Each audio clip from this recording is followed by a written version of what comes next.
특별검사부 김한수, 특별검사부 박노수, 파견검사 송인호, 신정수, 최준환, 이희욱, 박동진 출석하였습니다. 네.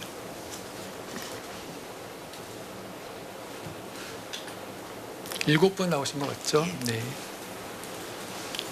변호인 측에서는 최명성, 최지우, 유정화 변호사 출석했습니다. 네.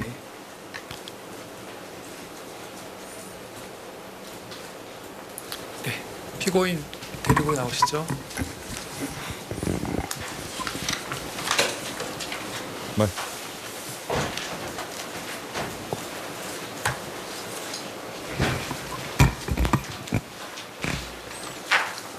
네, 자리에 앉으시죠.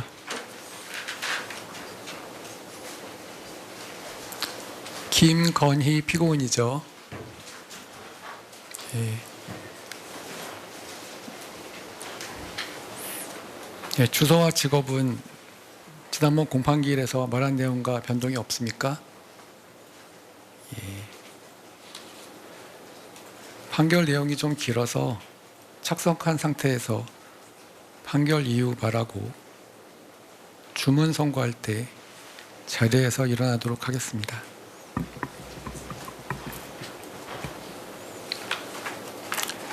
예, 먼저 항소 이후의 요지 말하겠습니다.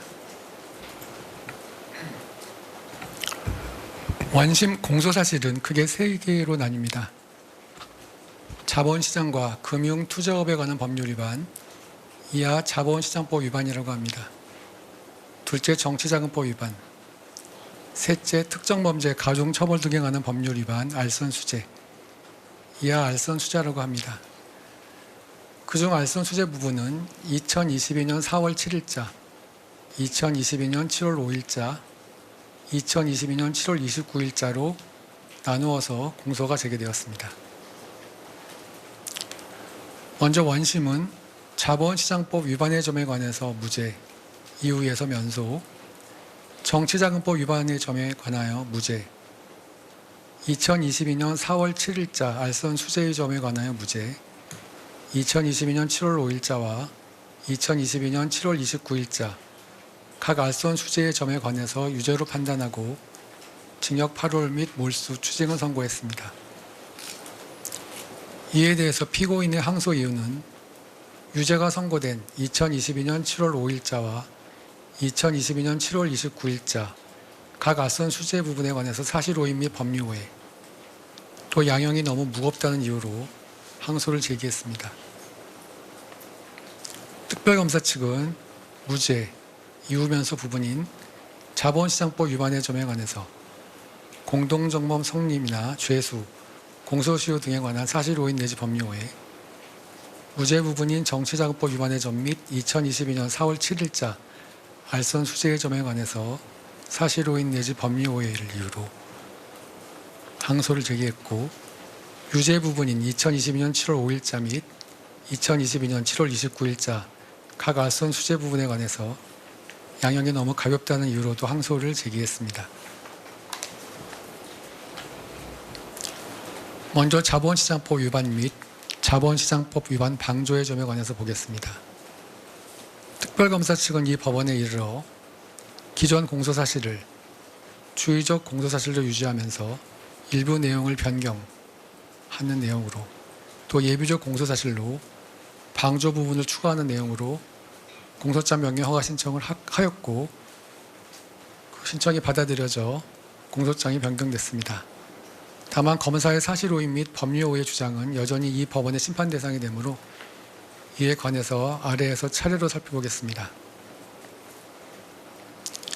이 사건 공소사실은 주의적 공소사실로 피고인은 권모 씨 등과 공모하여 2010년 10월 21일경부터 2012년 12월 7일경까지 사이에 도이치모터스 주식의 매매에 관하여 총 62만 5,093주에 대한 통정 가장 매매를 하고 3,127회의 이상 매매 주문 등 시세 조정성 주문을 제출하여 도이치모터스 주식의 매매 거래가 성황을 이루고 있는 듯이 잘못 알게 하거나 그 시세를 변동시키는 행위 및 시세를 고정시키거나 안정시킬 목적으로 그 증권에 관한 일련의 매매를 함으로써 8억 1,144만 3,596원의 차익을 실현하여 동액 상당의 부당이익을 취득하였다는 부분입니다.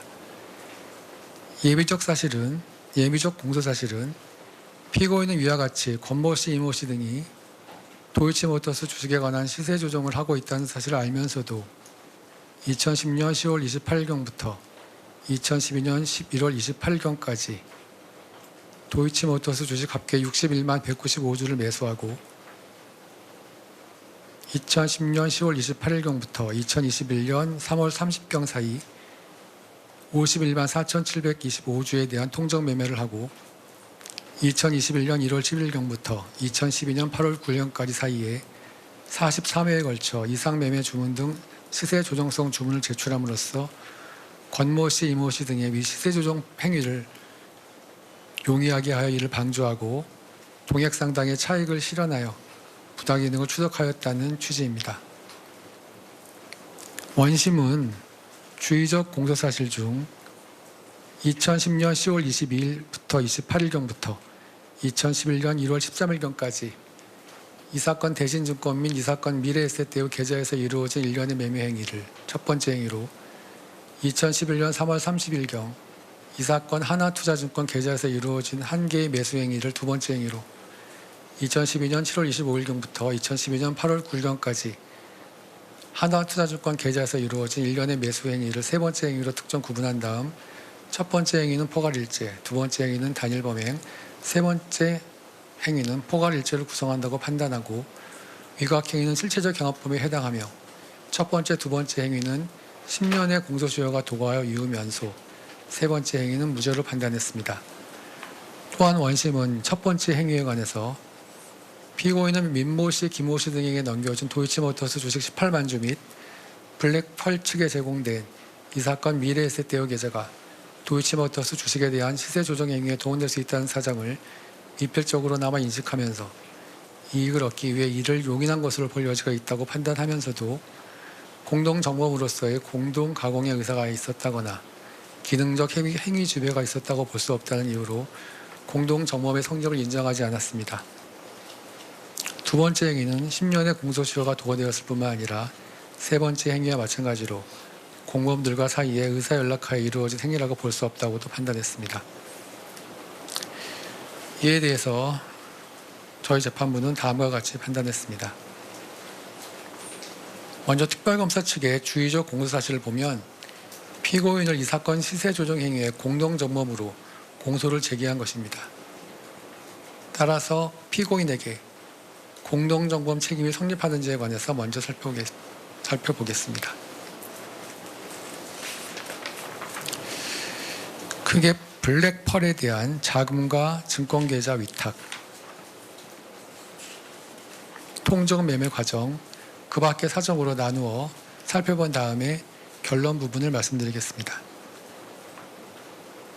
먼저 블랙펄에 대한 자금과 증권계좌 위탁입니다. 여기서 블랙펄은 주식회사 블랙펄 인베스트를 말합니다. 김모 씨는 2010년 10월경 블랙펄의 대표이사 이모 씨와 함께 도이치모터스의 최대 주주 겸 대표이사 권모 씨를 만나 그로부터 시세 조정을 의뢰받게 되었고 2010년 10월 19일부터 20일경 블랙펄 측의 민모 씨에게 권모 씨를 찾아가 주변인들 보유 주식을 알아봐 달라고 제안할 것임을 알려주는 문자 메시지를 보냅니다. 피고인은 2010년 10월 22일경 권모 씨의 권유에 따라 자신 명의 이 사건 미래에셋대우 계좌에 10억 원을 새롭게 입금하고 그 무렵 블랙펄 측에 위 증권계좌를 위탁하였으며 위 증권계좌에 2010년 10월 2일경 9억 5천만 원과 11월 4일경 5천만 원을 추가로 입금한 것입니다. 이와 같은 피고인의 자금 및 증권계좌 제공은 이 사건 시세조정 행위 초기부터 이루어졌는데 블랙펄 측의 수익의 40%를 나눠주기로 하고 위와 같이 20억 원이 들어있는 증권계좌를 제공하면서 도이치모터스 주식의 매도 매수 권한까지 맡기는 것이었습니다. 그런데 피고인은 이미 권모 씨와 친분을 가지고 있으면서 상장 이전부터 구 도이치모터스의 유상증자에 참여하기도 했던 사람으로 블랙펄을 거치지 않더라도 권모 씨로부터 직접 필요한 정보를 얻을 수 있었습니다. 피고인이 자연스러운 주가 상승을 기대하거나 미공개 중요 정보를 이용한 주가 상승을 기대하였다면 블랙펄 측에 수익의 40%나 지급하기로 하고 1인 매매를 맡기지는 아니하였을 것입니다. 결국 피고인이 블랙펄 측에 수익의 40%를 지급하기로 한 것은 시장 상황에 따른 주가 상승 외에 블랙펄 측이 인위적으로 만들어내는 주가 상승에 대한 대가였을 가능성을 배제할 수 없습니다. 결국 20억 원이 입금된 이 사건 미래에셋 대우 계좌를 아무런 인적 물적 담보도 제공받지 아니하고 손실보장 약정도 체결하지 아니한 채 도이치모터스 주식이라는 단일 종목에 대한 1인 매매에 사용할 수 있도록 블랙펄 측에 제공하고 그 수익의 40%까지 주기로 하였다는 것인데, 첫째 20억 원이란 돈은 수익에 대한 어느 정도의 확신이 없는 상태에서 제공하기는 적지 않은 금액인 점, 둘째 그 당시 도이치모터스 주식은 거래량이나 시가총액이 그다지 큰 종목이 아니었던 점, 그럼에도 피고인과 블랙펄 사이에 구체적인 1인 매매 위탁 기간을 정하였거나 원금 대비 수익 내지 손실 비율이 일정한 수준에 도달했을 때 처분하여 수익을 실현하거나 더 큰 손실을 방지하고자 하는 구체적인 약정도 없었던 점, 넷째 앞서 본 바와 같이 수익의 40%는 블랙펄이 인위적으로 만들어내는 주가 상승에 대한 대가였을 가능성을 배제할 수 없는 점, 다섯 번째 피고인은 다른 회사 주식이나 채권 등에 대한 분산 투자나 위험 관리 없이 오로지 도이치모터스 주식의 매매에만 사용하기로 하고 블랙펄 측의 위와 같이 이 사건 미래에셋 대우 계좌 및 20억 원의 자금을 제공한 것인 점, 여섯 번째 그와 같이 증권 계좌와 자금을 제공한 상대방이 정상적인 방법으로 주가를 관리하는 능력이 검증되지 아니한 블랙펄이라는 점에 비추어 볼 때 피고인으로서는 블랙펄 측에 제공된 이 사건 미래에셋 대우 계좌와 자금이 도이치모터스 주식에 대한 시세 조정 행위에 동원될 수 있다는 사정을 미필적으로나마 인식한 것으로 볼 수 있습니다.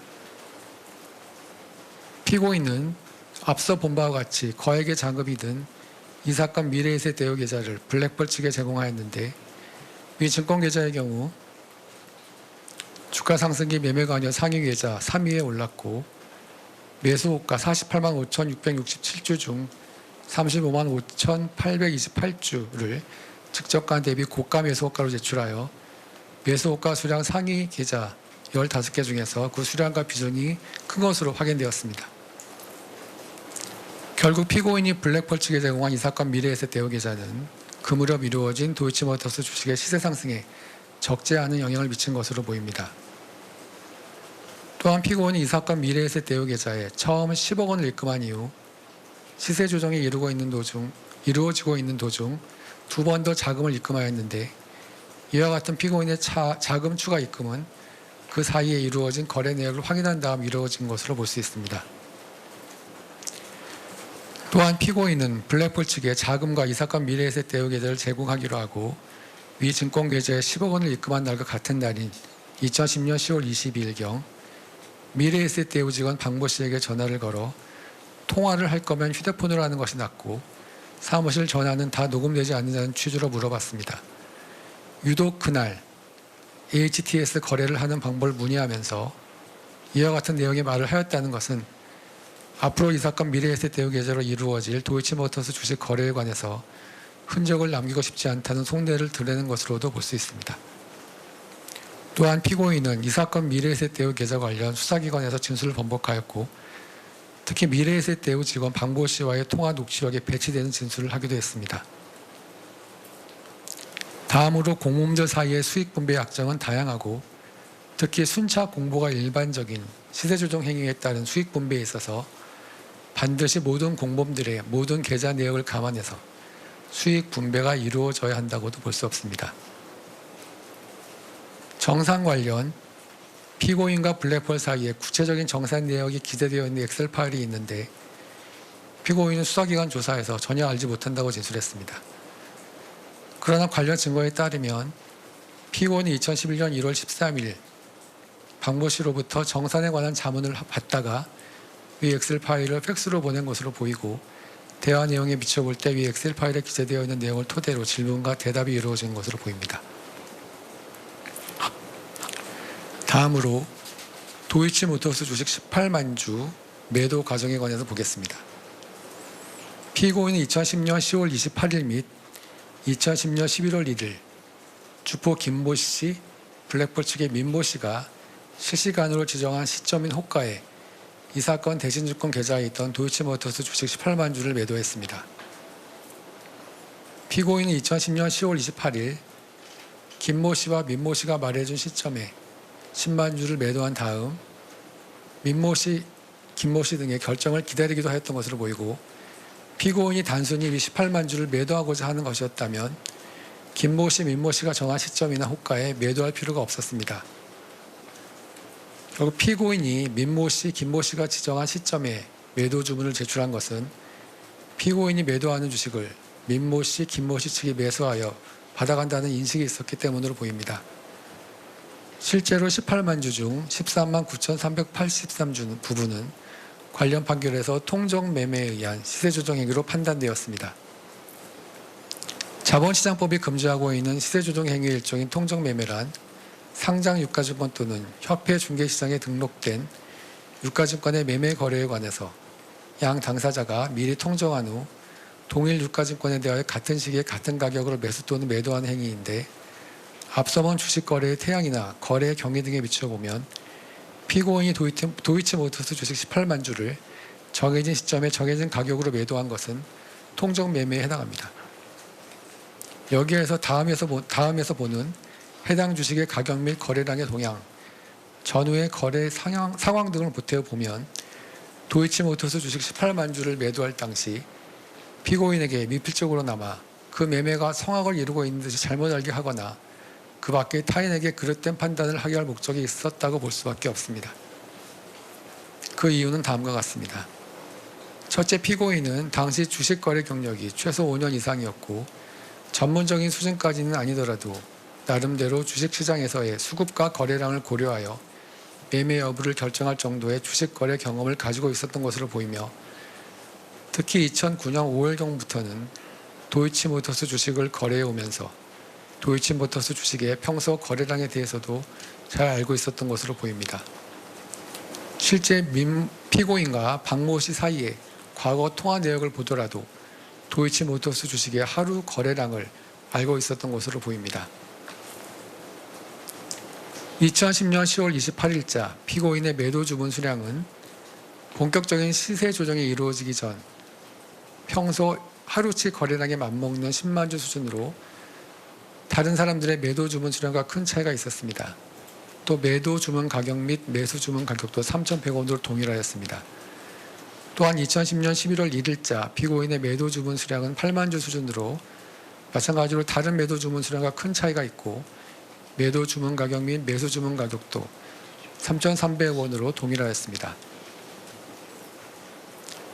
다음으로 피고인 측은 김모 씨가 검찰 조사에서 이 18만 주 거래에 관해서 주가가 오르기 전에 미리 싸게 주식을 많이 잡아놓는 것이 주 목적이었다고 진술한 점을 들어 당시 거래량을 늘려서 일반 투자자들의 매매를 유도하려는 목적이 주된 것은 아니었다고 주장하고 있습니다.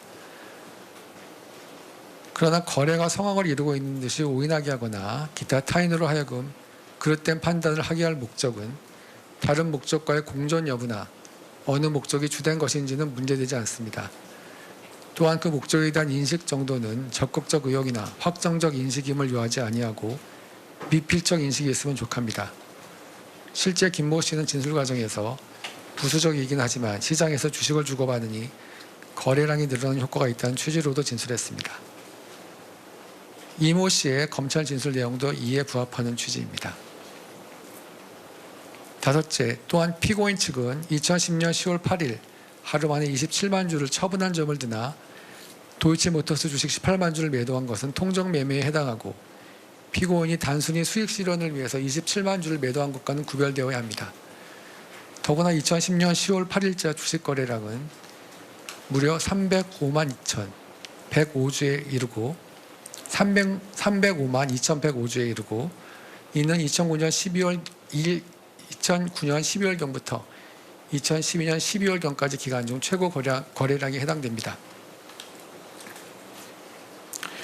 결국 피고인은 시세 조정 행위에 동원될 수 있다는 사정을 인식하면서도 위 18만 주를 블랙볼 측에 제공하려 하였던 것일 뿐만 아니라 그중 13만 9,383주의 거래는 그 자체로 시세 조정 행위에 해당하는 통정 매매에 해당하고 피고인은 이에 가담한 것으로 보아야 합니다. 한편 도이치모터스 주식이 이 사건 대신증권 계좌에서 매도되는 사이에 이 사건 미래에셋 대우 계좌에서는 매수가 이루어졌는데 피고인은 이 사건 대신증권 계좌에서 도이치모터스 주식이 매도가 이루어지고 있는 도중 이 사건 미래에셋 대우 계좌에서는 더 높은 금액으로 매수가 이루어지고 있던 사실을 얼마 지나지 않은 시점에 알게 되었던 것으로 보입니다. 주식 거래에 발생하는 손실을 예민하게 받아들이는 성향을 가지고 있던 피고인이 위와 같은 거래가 이루어지고 있다는 것을 방모 씨로부터 들으면서도 놀라거나 별다른 의문을 표시하지 않았고 달리 블랙펄 측에 이의를 제기하였다는 사정도 기록상 나타나 있지 않습니다. 그 밖의 사정을 검토하겠습니다. 블랙펄 측은 피고인에게 2011년 1월 10일 및 2011년 1월 12일에 있었던 블록딜 거래의 구체적인 거래 조건이나 목적을 공유하지 아니한 것으로 보이고 추가 수수료 공제에 따른 피고인과 블랙펄 측의 분쟁이 있었던 것도 사실입니다. 그러나 위와 같은 블록딜은 피고인과의 정산을 앞두고 이루어진 것으로 자신들의 거래 목적을 피고인이 알 경우 반대할 것으로 보여 알려주지 아니한 것으로 볼 수는 있으나 다수의 공범이 순차적으로 가담하는 시세조정 범행의 특성상 공범들 사이에 정산대지 이익 배분을 앞두고 서로 속고 속이는 일이 드물지 않게 일어나는 이상 피고인에게 거래 목적을 그대로 알려주지 않았다 하여 그 이전부터 존재하였던 공모관계의 존재까지 부정할 수는 없을 것입니다. 정산 과정에서의 블랙홀 측과의 수수료 문제 등으로 인한 다툼 또한 이와 같은 공범들 사이의 이익 배분에 관한 다툼에 지나지 않는 것으로 보입니다. 한편 손모 씨는 관련 판결에서 주의적 공소 사실인 자본시장법 위반의 점을 무죄로 판단되고 방조범의 성립만 인정되었습니다. 그런데 피고인은 위 손모 씨와 달리 적어도 2011년 1월 13일까지는 블랙펄 측의 지시나 요청에 아무런 이유 없이 따랐고 블랙펄 측의 20억 원의 자금과 이 사건 미래에셋 대우 계좌 등을 넘겨주어 블랙펄 측이 매수 주문을 할 수 있게 하였으며 손모 씨의 경우 시세조정 세력으로부터 수익을 배부받는 것으로 보기 어려운 반면 피고인은 블랙펄 측과의 정산을 거쳐 그 수익을 받았고 특히 도이치모터스 주식 18만 주 중 14만 9,383주를 통정매매 형식으로 블랙펄 측에 넘겨주어 시세조정 행위에 직접 가담하였는 바 이와 같은 행위가 단순히 블랙펄 측의 시세조정 행위를 용이하게 한 것으로는 볼 수 없습니다. 또한 피고인 측은 김모 씨와 이모 씨 사이의 각 통화 내용을 등을 들어 피고인이 시세조정에 대한 인식이 없었고 오히려 시세조정 세력들에 의해서 피해를 입었다는 취지로 주장합니다. 그러나 그 내용을 전체적으로 살펴보면 그와 같은 통화가 이루어질 무렵 시세조정과 관련하여 피고인에 대하여 이루어지고 있던 여러 언론 매체의 추적 보도나 시민단체의 고발, 수사 등으로 자신들의 시세조정 범행이 드러나게 되고 그로 인하여 처벌받을 수 있다는 점에 관한 불안이나 위기감, 자신들을 끌어들인 권모 씨 등에 대한 불만 속에서 나온 대화로 주로 권모 씨를 비난하고 자신들의 책임이 없거나 미미하다는 취지입니다. 그와 같은 통화 내용만을 가지고 피고인의 이 사건 시세조정 범행 관여 정도를 가늠할 수 없습니다. 한편 피고인 측은 김모 씨가 피고인을 시세조정 세력 내부에 있는 자가 아니라 외부인으로 인식하였다는 근거로 김모 씨가 민모 씨나 연모 씨 등에게 보낸 문자 메시지를 지적하지만 위각 문자 메시지의 경우 피고인과 블랙펄 사이에 2011년 1월 13일경 이루어진 정산 이후의 문자 메시지로서 그 이전에도 김모 씨가 피고인을 시세조정 세력 내부에 있는 자가 아니라 외부인으로 인식하였다는 근거가 될 수 없습니다.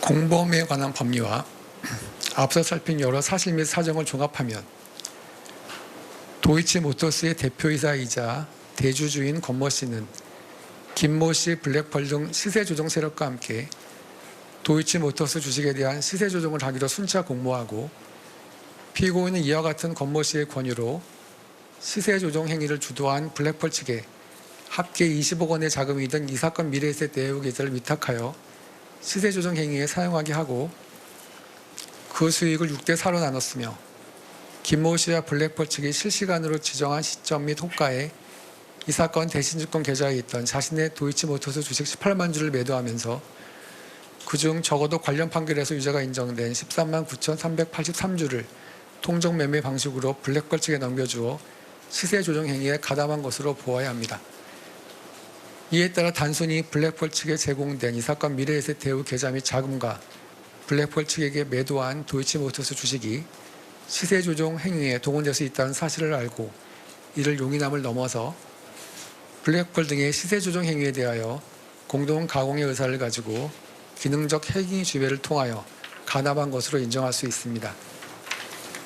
결론적으로 공동정범 책임은 인정된다는 것이 저희 재판부 판단입니다. 다음으로 피고인에게 공동정범 책임이 인정되지 아니하거나 시세 조정 행위에 해당하지 아니하는 부분에 대해서 말씀드리겠습니다. 별지 범죄 일람표 1순번 1-4 17, 80 기재 주식거래 부분입니다. 피고인이 겉멋이 둔가 범행을 공모하였다고 볼 수 없는 2010년 10월 21일경 별지 범죄 일람표 1순번 1-4 기재 거래에 관해서는 공동정범으로서 책임이 성립하지 않습니다. 다음으로 별지 범죄 일람표 1 순번 17 기재 거래는 관련 판결에서 통정 가장 매매로 인정되지 않았고 달리 볼 증거도 없습니다. 같은 범죄 일람표 1 순번 80 기재 거래 또한 관련 판결에서 통정 가장 매매로 인정되지 아니하였고 특별검사 측이 제출한 증거만으로는 위와 같은 거래가 통정 매매에 해당한다고 단정하기 어렵습니다. 다음으로 피고인과 블랙펄 측과의 정산 이후인 2011년 1월 14일경부터 2012년 12월 5일경까지 이 사건 대신증권 계좌, 이 사건 하나투자증권 계좌에서 이루어진 주식거래 부분에 관해서 보겠습니다. 원심은 이 부분에 대해서 피고인이 2011년 1월 13일경 블랙펄 측에 맡긴 도이치모터스 주식에 관한 1인 매매를 종료하였고 블랙펄 측과 수익금을 정산하는 과정에서 크게 이의를 제기하였다는 점 등의 여러 사정을 들어 특별검사 측이 제출한 증거만으로는 2011년 1월 14일경부터 2012년 12월 5일경까지 이 사건 대신증권 계좌, 이 사건 하나투자증권 계좌에서 이루어진 도이치모터스 주식 매매가 피고인과 겉멋이 등의 의사 연락하에 이루어진 것이라고 단정하기 어렵고 달리 이를 인정할 증거가 없다고 판단했습니다.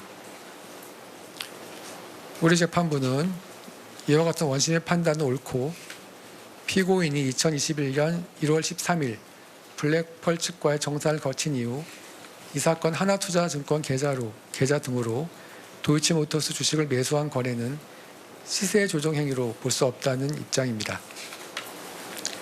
구체적으로 별지 범죄 일람표 1순번 81기재 거래인 2021년 3월 30일자 거래는 관련 판결에서 시세 조정 행위로 인정되지 않았고 특별검사 측이 제출한 증거만으로 통정 매매로 볼 수 없습니다. 범죄 사실의 증명이 없는 경우에 해당합니다. 다음으로 피고인 명의 이 사건 하나투자증권 계좌로 2012년 7월 25일부터 2012년 8월 9일경까지 이루어진 거래는 관련 판결에서 시세조정 행위로 판단되지 않았고 앞서 본 바와 같이 같은 취지의 원심 판단은 정당하므로 피고인이 다른 공범들과 공모하여 2012년 7월 25일경부터 2012년 8월 9일경까지 사이에 별지 범죄 일람표 2순번 일부 기재와 같이 42회 이상 매매 주문 등 시세 조정성 주문을 제출함으로써 매매가 성악을 이루고 있는 듯이 잘못 알게 하거나 그 시세를 변동시키는 매매를 하였다는 공소사실은 범죄 사실의 증명이 없는 경우에 해당합니다. 다음으로 2012년 12월 7일경까지 시세 조정 행위가 지속되었음을 전제로 하는 부분입니다. 특별검사 측은 이 법원에 이르러 공범들의 시세 조정 행위가 2012년 12월 7일경까지 지속되었음을 이유로 범행 종기를 변경하였으나 제출된 증거만으로 당초 공소를 제기한 범행 종기인 2012년 12월 5일이 지난 이후 공범들이 통정 가장 매매에 의한 시세 조정 행위와 현실 거래에 의한 시세 조정 행위를 이어갔다는 사실을 인정하기 부족하고 달리 이를 인정할 증거가 없으므로 이 부분 공소사실은 범죄 사실이 증명이 없는 경우에 해당합니다. 다음으로 앞서 본 바와 같이 피고인에게 공동정범 책임이 인정되지 아니하거나 시세 조정 행위에 해당하지 아니하는 부분에 관해서 피고인에게 방조 책임을 인정할 수 있는지에 관해서 보겠습니다. 우선 앞에서 피고인의 범행 가담 이전이나 시세 조정 행위로 볼 수 없다고 판단된 거래에 관한 피고인의 방조 책임도 성립할 수 없습니다.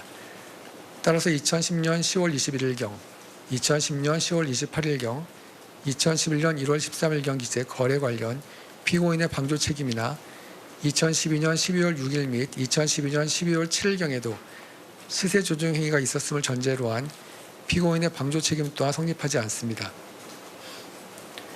또한 2011년 1월 14일 이후에도 도이치모터스 주식 매수 거래가 이루어진 사실은 앞서 인정한 내용과 같습니다.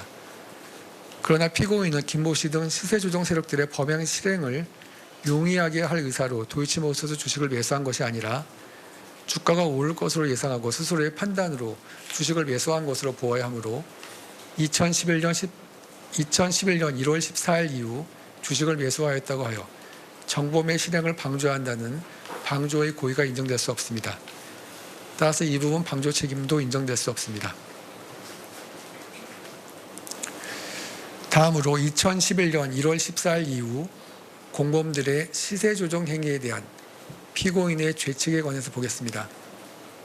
공동정범은 범죄 행위 시에 그 의사의 연락이 묵시적이거나 간접적이거나를 불문하고 행위자 상호 간에 주관적으로 서로 범죄 행위를 공동으로 한다는 공동 가공의 의사가 있으므로 성립하고 범죄의 실행을 공모하였다면 다른 공모자가 이미 실행 행위에 착수한 이후에는 그 공모 관계에서 이탈하였다고 하더라도 공동 정범의 책임을 면할 수 없으며 나아가 다른 공범의 범행을 중지하게 하지 아니한 이상 자기만의 범위를 철회 포기하여도 중지미수로서 인정될 수 없습니다. 더욱이 주식 시세 조정의 목적으로 허위 매수 주문 행위, 고가 매수 주문 행위 및 통정 매매 행위 등을 반복한 경우 불공정 거래 행위 금지 위반의 포괄 일죄가 성립하는 것이고 피고인이 포괄 일죄의 관계에 있는 범행의 일부를 실행한 후 공범 관계에서 이탈하였으나 다른 공범자에 의해 나머지 범행이 이루어진 경우 피고인이 관여하지 아니한 부분에 대해서도 죄책을 부담합니다. 앞서 본 바와 같이 피고인은 권모 씨, 김모 씨, 블랙펄 등과 순차 공모하여 블랙펄 측의 수익의 40%를 나눠주기로 하고 시세 조정을 위한 자금 및 이 사건 미래에셋 대우 계좌를 제공하였으며 통정 매매에 의한 시세 조정 행위에 가담하던 등 포괄 일죄의 관계에 있는 범행의 일부를 실행하였는 바 피고인이 2011년 1월 13일 블랙펄 측과의 정산을 거쳐 공모 관계에서 이탈하였다고 보더라도 다른 공범들이 시세 조정 행위를 2012년 12월 5일까지 계속하였으며 피고인이 다른 공범들의 범행 실행을 저지하지도 아니하는 이상 그 이후 다른 공범들이 행한 시세 조정 행위에 대하여도 그 죄책을 부담하게 됩니다. 다음으로 부당이득액에 관해서 보겠습니다. 특별검사 측은 피고인의 명의 또는 그 차명 계좌에서 이루어진 거래만을 토대로 부당이득액을 계산하여 8억 1,144만 3,596원을 피고인의 부당이득액으로 산정했습니다. 그러나 관련 법령과 관련 법리 등에 비추어 볼 때 위 부당이득액은 구 자본시장법상 가중 구성 요건으로서 적용이 가능한 유형적 부당이득액으로 특정되지 않습니다. 이 사건 시세 조정 행위로 인한 부당이득액은 산정하기 곤란한 경우에 해당한다고 판단되므로 구 자본시장법 제443조 제2항 제2호에 가중 구성 요건을 적용할 수 없습니다. 그 구체적인 이유는 다음과 같습니다. 첫째, 자본시장법 시행령 별표에 부당이득액의 산정 방식에 따르면 여러 사람이 공동으로 위반 행위에 가담한 경우에는 해당 위반 행위로 발생한 부당이득액을 위반 행위자별 부당이득액으로 한다고 규정하고 있는 바 이는 다수가 관여하는 시세조정 범죄의 특성상 위반자들이 다수의 계좌를 이용하는 경우가 많고 이때 공범들별로 시세조정에 이용되는 계좌와 이익을 실현한 계좌가 일치하지 않을 수 있기 때문입니다. 이와 같은 방식으로 이 사건 시세조정액이 전체로부터 발생한 부당이득액을 산정하려면 전체 공범들의 도이치모터스 주식 보유 및 거래 현황 등이 밝혀져야 하는데 특별검사가 제출한 증거들만으로는 이를 인정하기 부족합니다. 한편 관련 판결에서 검사가 공소를 제기한 부당이득액을 전제로 계산하더라도 그 거래 비용을 알 수 있는 자료가 없고 관련 판결에서도 부당이득액을 산정할 수 없다는 취지로 판단하였습니다. 둘째, 특별검사 측은 부당이득액을 계산하면서 외부 요인의 영향을 고려하지 아니하였고 그 이유는 전체 범죄행위 기간에 해당하는 총 532일 거래일 중 피고인의 주식 매매는 45거래일에 불과하기 때문이라고 주장하고 있습니다. 그러나 피고인이 주식을 매도한 시기 중 2010년 10월경부터 2011년 1월경은 외부 요인의 영향을 가장 많이 받은 시점이었습니다. 확정된 관련 판결에서도 도이치모터스 주가의 등락이 있었던 2010년 10월경부터 2011년 1월경까지 사이에는 주가에 영향을 미치는 여러 외부 요인이 존재하였던 사정이 인정되었습니다. 세 번째, 부당이득액은 위반 행위와 관련된 거래로 얻은 이익액인데 2010년 10월 28일부터 11월 1일까지 도이치모터스 주식 18만 주의 매매 차익인 1억 704만 2,581원의 경우 위반행위 기간의 매도 금액에서 위반행위 이전 기간인 2010년 1월 12일부터 29일까지의 매수 금액을 공제하는 방식으로 산정하였는 바 이는 피고인이 관여한 이 사건 시세조정 행위와 관련된 거래로 얻은 이익으로 볼 수 없습니다. 또한 피고인이 2010년 1월 12일부터 29일경 향후 이 사건 조정행위가 이루어질 것을 미리 예상하고 그 전에 주식을 취득한 경우로 볼 수도 없습니다. 마지막으로 공소시효에 관해서 보겠습니다. 동일 죄명에 해당하는 수개의 행위를 단일하고 계속된 범위 하에 일정 기간 계속하여 행하고 그 피해 법익도 동일한 경우에는 이들 각 행위를 통틀어 포괄일체로 처단하여야 하고 그 경우 소멸시효는 최종의 범죄 행위가 종료한 때부터 진행합니다. 앞서 본 바와 같이 피고인은 권모씨, 김모씨, 블랙펄드가 순차 공모하여 블랙펄 측에 수익의 40%를 나누어 주기로 하고 시세 조정을 위한 자금 및 이 사건 미래에셋 대우 기자를 제공하였으며 통정 매매에 의한 시세 조정 행위에 가담하는 등 포괄일체 관계에 있는 범행의 일부를 실행하였고 피고인이 2011년 1월 13일경 정산을 거쳐 공모관계에서 이탈한 이후에도 다른 공모범들의 이 사건 시세 조정 행위는 2012년 12월 5일까지 계속되었는 바 피고인은 이에 관해서도 공동정범의 죄책을 부담하게 됩니다. 이러한 시세조정 행위는 단일하고 계속된 범위로 일정 기간 계속하여 행해진 것이므로 위 행위에 대하여 포괄하여 하나의 자본시장법 위반죄가 성립한다고 보아야 하고 위 행위로 인한 범죄 행위의 종료 시기는 다른 공범들이 범행을 마친 2012년 12월 5일경으로 보아야 합니다. 그런데 그 공소시효 10년이 도고하기 전인 2021년 10월 25일경부터 이 사건 공소사실에 피고인의 공범으로 적시된 이모 씨 등에 대해서 순차로 공소가 제기되었고 그 유죄 판결이 2025년 4월 3일 확정되었으며 민모 씨에 대하여 그 이전이 2022년 12월 15일 공소가 제기되어 현재 항소심 계속 중이며 관련 특검법 부칙 제4조에 따라서도 공소시효가 정지되는 이상 2012년 12월 5일경부터 공소시효가 진행된다고 볼 경우 이 사건 공소가 제기된 2025년 8월 29일 기준으로 공소시효가 도과되지 아니하였습니다. 결론적으로 먼저 원심 판결의 무죄 부분 중 자본시장법 위반의 점에 대해서는 공소장 변경으로 인한 직권 파기 사유가 있고 다음으로 이 부분 주의적 공소 사실인 자본시장법 위반의 점 중 앞서 본 무죄 부분을 제외한 부분에 대해서는 유죄가 인정됨에도 그 판시와 같은 이유로 이 부분 공소 사실을 무죄, 일부 이유 변소를 판단한 원심은 사실을 오인하거나 법리를 오해하여 판결에 영향을 미친 잘못이 있습니다. 검사의 이 부분 항소 이유 주장은 위 인정 범위에서 이유 있습니다.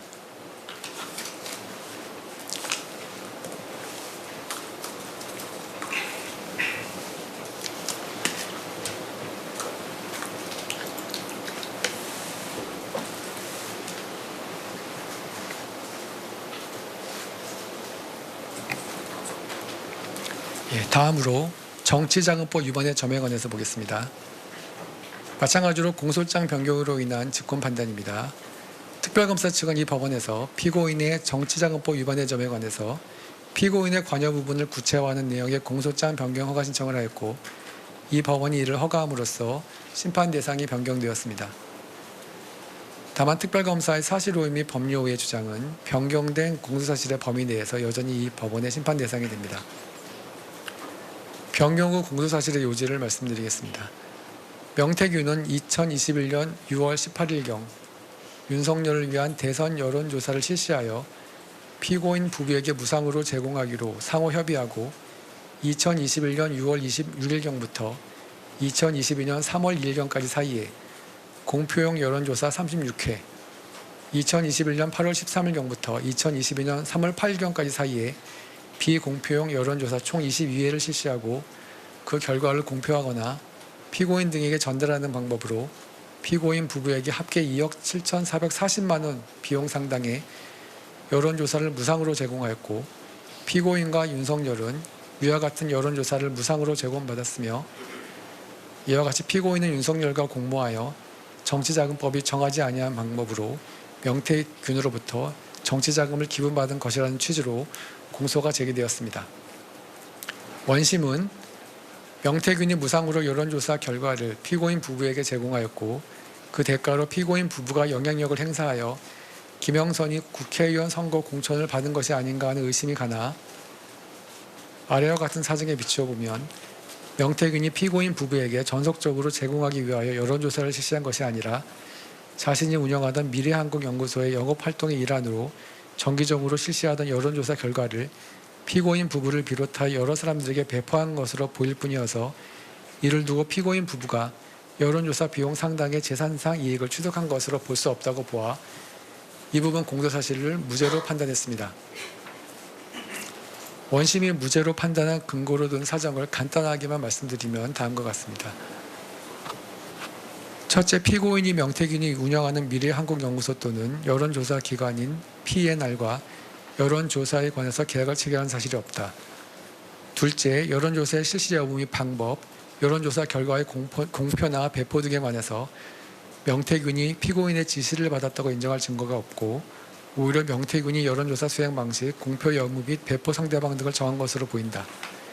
셋째, 명태균은 피고인 부부를 만나기 전부터 미래한국연구소의 비용으로 여론조사를 실시하고 있었고 이와 같이 미래한국연구소의 비용으로 여론조사를 실시한 이유는 그 홍보 효과를 통해 명태균 또는 미래한국연구소가 스스로 얻는 이익이 있었고 명태균 스스로의 정치적 성향에 기인하여 자발적으로 여론조사를 실시할 동기도 있었던 것으로 보인다. 넷째, 명태균은 이미 지방자치단체 관련 선거에서 입후보하려는 예비 후보자들이나 그 여론조사를 의뢰한 사람들로부터 받은 돈으로 여론조사 비용을 충당한 것으로 보인다. 다섯째, 이 사건 비용 집계표는 기재된 비용이 과도하게 계산되었고 피고인 부부가 관여한 바 없는 뉴딜리의 비용 부담에 관한 부분도 포함되어 있는 바 대통령 당선인의 배우자인 피고인에게 허위 내용이 기재된 서류로 비용을 청구한다는 것은 납득하기 어려우므로 명태균이 피고인에게 이 사건 비용 집계표를 제시하며 비용 청구를 하였을 것으로는 보이지 않는다. 여섯째, 피고인 부부가 여론조사의 대가로 김영선의 공천을 약속하였다면 명태균이 지속적으로 연락하여 재차 김영선의 공천을 부탁할 이유가 없고 김영선의 공천은 국민의힘 공천관리위원회에서 위원들 사이의 토론을 거쳐 투표에 의해 결정된 것으로 보이며 공천은 피고인의 선물이라는 취지의 명태균의 발언은 평소 그의 발언 등에 비추어 그대로 믿기 어려우므로 여론조사의 대가로 김영선에 대한 공천을 약속한 것으로 단정하기 어렵다. 마지막으로 피고인이 정치활동을 하는 자인 윤석열의 당선을 도왔다고 하더라도 그것만으로 피고인이 정치자금법상 정치활동을 하는 자에 해당한다고 볼 수 없고 공소사실만으로는 피고인의 기능적 행위 지배가 무엇인지 파악할 수 없다는 등의 이유를 들었습니다. 이에 대해서 우리 재판부는 다음과 같이 판단을 했습니다. 여론조사 비용은 정치활동에 소요되는 비용, 즉 정치자금으로 볼 수 있고 무상으로 여론조사를 제공하는 것은 이와 같은 정치자금을 부담하거나 지출하는 경우 또는 그 밖의 이익을 제공하는 경우에 해당합니다. 정치활동을 하는 자로부터 의뢰를 받거나 그와 협의하에 무상으로 여론조사를 해주는 경우 여론조사 비용 상당의 정치자금을 기부한 것으로 보아 정치자금법 위반죄가 성립할 수 있으나 정치활동을 하는 자로부터 의뢰를 받거나 그와의 협의 없이 본인 또는 소속된 단체의 정치적 목적이나 영업 등을 위하여 일방적으로 여론조사를 실시하거나 미리 예정된 여론조사를 그대로 실시하는 경우에는 그 결과를 제공하거나 제공받았다 하여 여론조사 비용 상당의 정치자금을 기부하거나 기부받는 것으로 볼 수 없고, 그러한 행위를 통해 자신이 정치자금법 등이 정하지 아니하는 방법으로 정치자금을 기부하거나 기부받는다는 점에 대한 범위도 인정될 수 없습니다. 앞서 본 바와 같이 원심이 든 여러 사정, 다만 다음에서 본 바와 같이 원심이 든 일부 사정은 무죄 판단의 근거로 삼지 않습니다. 게다가 원심 및 이 법원이 적법하게 채택할 조사 증거에 따라 인정되거나 그로부터 쉽게 추산되는 아래와 같은 사정을 보태어 보면, 원심이 그 판시와 같은 이유를 들어 명태균이 피고인 부부에게 제공하기 위하여 여론조사를 실시한 것이 아니라 자신이 운영하던 미래한국연구소의 영업활동의 일환 또는 그 스스로의 정치적 성향에 기인하여 실시한 여론조사의 결과를 피고인 부부를 비롯하여 여러 사람들에게 배포한 것으로 보일 뿐이어서, 이를 두고 피고인 부부가 여론조사 비용 상당의 재산상 이익을 취득한 것으로 볼 수 없다고 봐 이 부분 공소사실에 대해서 무죄로 판단하는 것은 결론적으로 수긍할 수 있고, 여기에 사실을 오인하거나 법리를 오해하여 판결에 영향을 미친 잘못은 없습니다. 첫째, 피고인이 2021년 6월 18일경 명태균을 만나 여론조사를 의뢰하였다거나 상호 협의하고 이를 윤석열에게 전달하였으며, 이에 따라 명태균이 2021년 6월 26일경부터 이 사건 여론조사를 실시한 것으로 볼 수 있는지에 관해서 봅니다. 먼저 이 부분 공소사실은 명태균이 정치활동을 하는 자인 피고인 부부에게 여론조사를 무상으로 제공하였다는 취지이므로 여론조사 관련 계약서의 작성 여부는 정치자금법 위반죄 성립과 직접적인 관련이 없습니다. 따라서 여론조사 관련 계약의 체결이나 계약서가 작성되지 아니하였다고 하여 정치자금법 위반죄가 성립하지 않는다고 볼 수는 없습니다. 그런데 앞서 인정한 바와 같이 머니투데이는 미래한국연구소와 공동으로 2021년 4월 18일경부터 2021년 7월 3일경까지 11차례에 걸쳐서 제20대 대통령 선거에 대한 여론조사를 진행한 후 이를 공표하였습니다. 실제로 위 기간 동안 제작된 여론조사 보고서의 제목은 정례조사 결과 보고서입니다. 명태균은 이와 같이 여론조사 실시 계획이 이미 수립되어 여론조사가 진행 중이던 2021년 6월 16일 조모 씨, 김모 씨와 함께 한모 씨를 만났고, 한모 씨를 통해 2021년 6월 18일경 피고인을 만난 것입니다. 이와 같이 그 만남 당시 이미 여론조사가 예정되어 있었던 데다가 당시 명태균이 피고인을 만난 주된 목적은 윤석열과 김종인의 만남을 주선하기 위함이었던 것으로 보이고, 그렇다면 명태균의 언행에 관한 주관적 판단이나 추측의 주된 내용인 원심 증인 강모 씨, 김모 씨 등의 각 진술 등 제출된 증거만으로 당시 피고인이 명태균에게 여론조사를 의뢰하였다거나 여론조사에 관해서 상호 협의하고 피고인이 이를 윤석열에게 전달하였다고 인정하기 부족하고, 달리 이를 인정할 증거가 없습니다. 다음으로 여론조사 표본 추출 방식 변경에 관해서 검토하겠습니다. 이 사건 여론조사 중 국민의힘 대통령 후보 최종 경선 결과 발표일인 2021년 12월 5일 이전까지 이루어진 여론조사와 관련하여 그 이전에 이루어진 여론조사에 비하여 표본 추출 방식상 윤석열에게 유리한 여론조사가 실시된 것은 사실입니다. 그러나 명태균과 윤석열 사이의 2021년 7월 14일자 문자 메시지는 여론조사 표본 추출 방식을 설명하는 것일 뿐, 그와 같은 사정만으로 그 무렵 윤석열 또는 피고인이 명태균에게 그와 같은 표본 추출 방식에 대한 여론조사를 의뢰하였거나 그와 같은 여론조사 실시에 관해서 협의를 한 것으로 볼 수 없습니다. 또한 위와 같이 문자 메시지를 전송하기 이전인 2021년 7월 3일자 머니투데이와 여론조사 당시 이미 여론조사 방식은 유선전화 10% 방식으로 변경되어 유선전화 비율이 일부 증가되었습니다.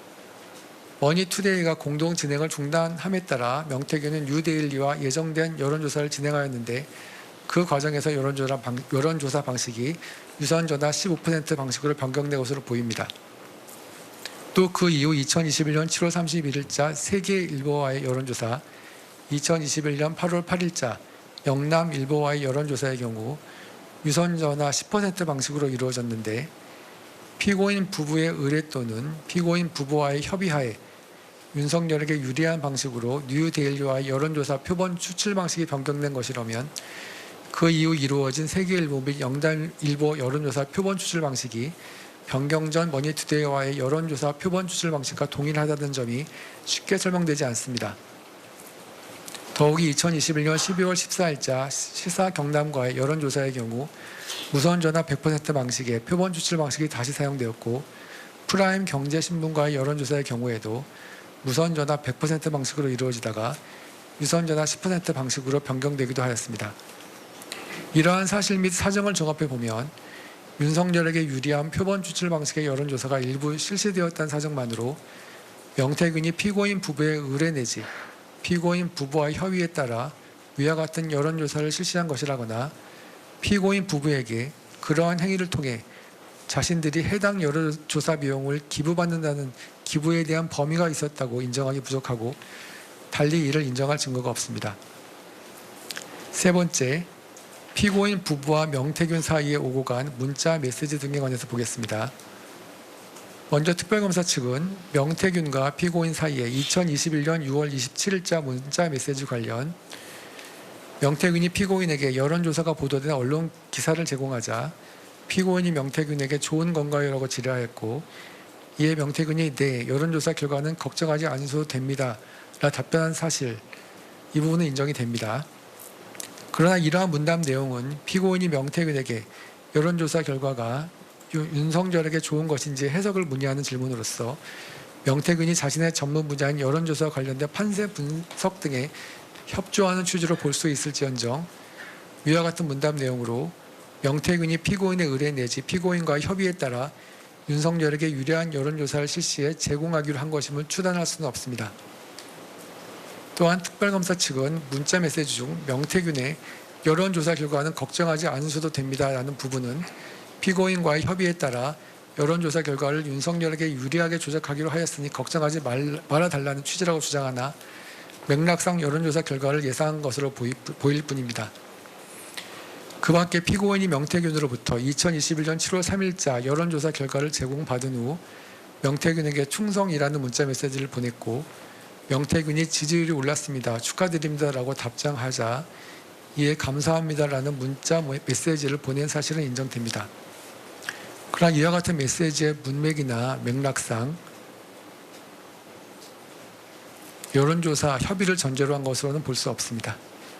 다음으로 특별검사 측은 피고인이 2021년 7월 5일경 명태균에게 머니투데이 여론조사 중단 관련 문자 메시지를 전송하였고 명태균이 제가 정리할게요. 걱정하지 마세요라고 답변하였음을 지적하면서 명태균이 피고인의 의뢰 또는 피고인과의 협의하에 여론조사를 실시한 것이라고 주장하였습니다.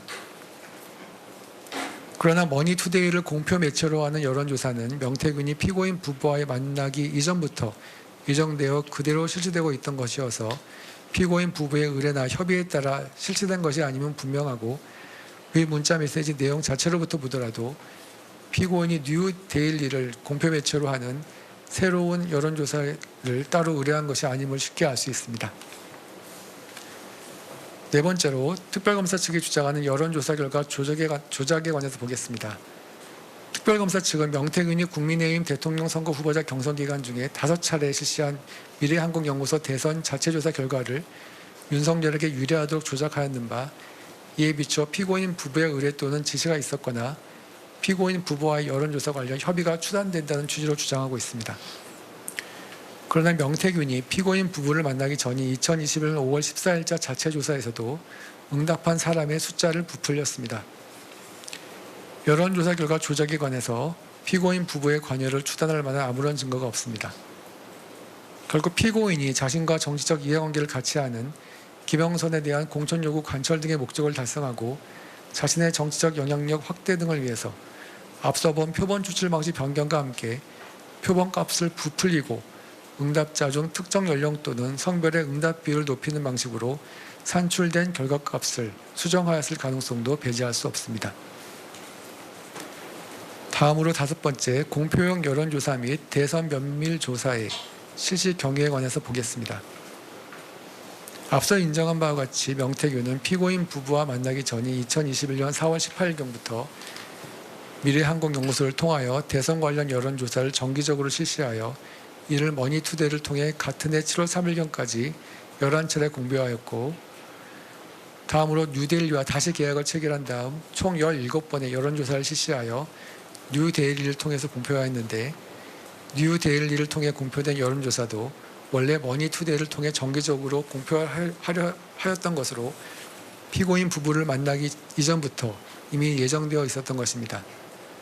또한 명태균은 14건의 여론조사를 실시하여 프라임 경제신문을 통해 그 결과를 정기적으로 공표하기도 하였습니다. 이와 같은 언론사와 함께 진행한 여론조사 중 상당수는 대략 일주일의 간격을 두고 정기적으로 이루어졌습니다.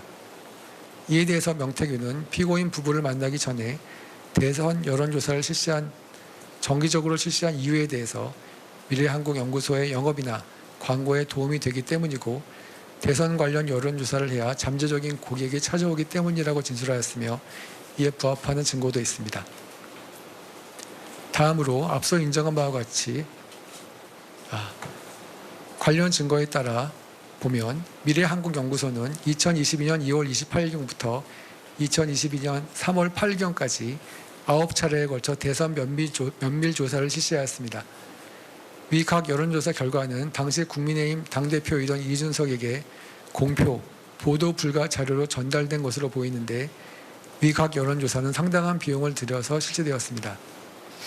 그러나 앞서 본 바와 같이 표본 추출 방식상 윤석열에게 유리한 여론조사가 아닐 뿐만 아니라 제4차부터는 공직선거법에 따라 외부에 공표될 수 없는 이른바 깜깜이 기간에 실시되었는 바, 피고인 부부에게 전달되지 아니하여도 피고인 부부에게 유리한 정치적 효과를 발생시킬 수 있는 여론조사도 아니었고, 피고인에게 전달된 시점 등에 비추어 보더라도 윤석열의 정치적 입지 강화에 사용될 것이 예정되어 있었던 것으로 볼 수도 없습니다. 따라서 위 여론조사의 경우 명태균 스스로의 정치적 영향력 확대 등 필요에 따라 실시되었거나 미래한국연구소가 영업활동의 일환으로 실시한 여론조사로 보일 뿐이고, 피고인 부부의 의뢰나 피고인 부부와 협의하에 실시된 것으로 추단할 만한 다른 사정도 없습니다. 6번째, 여론조사 결과의 전달 대상에 관해서 보겠습니다. 이 사건에서 공소가 제기된 총 58회의 여론조사 중 피고인 부부에게 전달된 것은 공표용 10건, 비공표용 4건에 불과하고, 특히 공표용 10건 중 5건은 공표가 이루어진 후 피고인 부부에게 전달되었습니다. 또한 명태균은 위 여론조사 결과 중 일부를 피고인 부부 외에 다른 사람들에게도 함께 전송하였는데, 피고인 또는 윤석열에게만 전달된 여론조사 결과는 단 3차례에 불과했습니다. 그런데 명태균이 피고인 부부에게 그 결과를 보고할 계획도 없이 단지 그와 같은 여론조사가 결과적으로 윤석열의 정치적 입지 강화와 이른바 밴드웨건 효과에 도움이 될 수도 있다는 정도의 사정만으로 상당한 액수의 돈이 드는 여론조사를 피고인 부부로부터 의뢰를 받거나 그들과 협의하에 실시한 것으로 보기는 어렵습니다. 이와 관련하여 여의도연구소의 전 원장 지모 씨는 이 사건 여론조사에 관해서 자신이 받아보는 수많은 여론조사 결과 중 하나일 뿐이라고 진술하였고, 서모 씨는 중앙선거 여론조사심의회 홈페이지에 공표된 제20대 대통령 선거 관련 여론조사는 총 1131건 정도라고 진술하였으며, 이 사건 여론조사는 지상파 방송 또는 전국을 대상으로 하는 유력 일간지에 소개된 것도 아니고 매일 전국에서 수많은 기관 및 업체들이 실시하는 여론조사 중 하나에 불과하며, 앞서 본 바와 같이 2차부터 9차까지의 대선 면밀조사의 경우 윤석열에게 유리한 표본 추출 방식을 택하고 있지도 않습니다.